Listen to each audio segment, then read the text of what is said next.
அப்படின்னு மிகப்பெரிய அளவில் அன்போட எல்லோராலையும் அழைக்கப்பட்ட சரோஜாதேவி அவர்களுடைய மறைவு மிகப்பெரிய அளவில் எல்லோருக்குமே ஒரு பெரிய இழப்பாக தான் இருக்குது. இந்த நிலையில் அவங்கள பற்றி சுவாரஸ்யமான விஷயங்கள் பல பார்த்திங்கன்னா சமூக வலைதளங்களில் இப்போ வைரலாக பரவி வந்துட்டுருக்கு. அதில் 100 ரூபாய்க்கு டிஃபன் சாப்பிட்ருக்காங்க சரோஜாதேவி. அன்பேவா ஹீரோ ஷாக் ஆகியிருக்காங்களாம். ஏன் தெரியுமா? வீடியோவில் போய் பார்த்து தெரிஞ்சுக்கலாம்.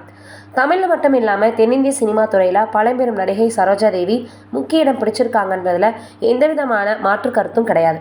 அந்த அளவுக்கு எத்தனையோ வெற்றி படங்களை இவங்க கொடுத்துருக்குறாங்க. அந்த காலத்தில் டாப் ஹீரோக்களோட இணைந்து அவங்களுடைய படங்கள் பெரிய ஹிட் ஆச்சு. குறிப்பாக எம்ஜிஆர், சிவாஜின்னு பலரோட பணியாற்றி இருக்கிறவங்க அவங்களுக்கு அனுபவம்ன்றது மிகப்பெரிய இருக்குது.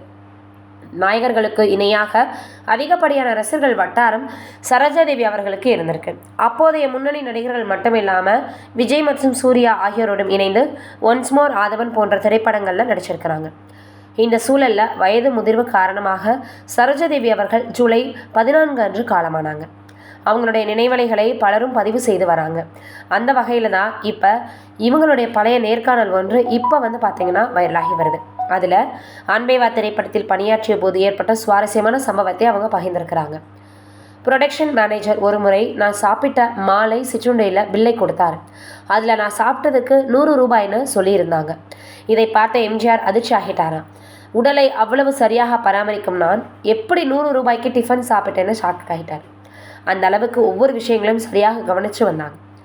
பின்னாடி ஒரு விழா நடத்தப்பட்டிருக்கு. அப்போது ராஜேஸ்வரி அம்மா தங்க குங்குமச்சிமிழ் பரிசாக கொடுத்தாங்க.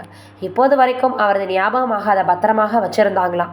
அன்றைய சூழலில் நடிகர்கள், தயாரிப்பாளர்கள் இடையே ஒரு அன்பு இருந்தது. தொழிலையும் மிகப்பெரிய அக்கறையோடு அவங்க பாதுகாத்து வந்தாங்க.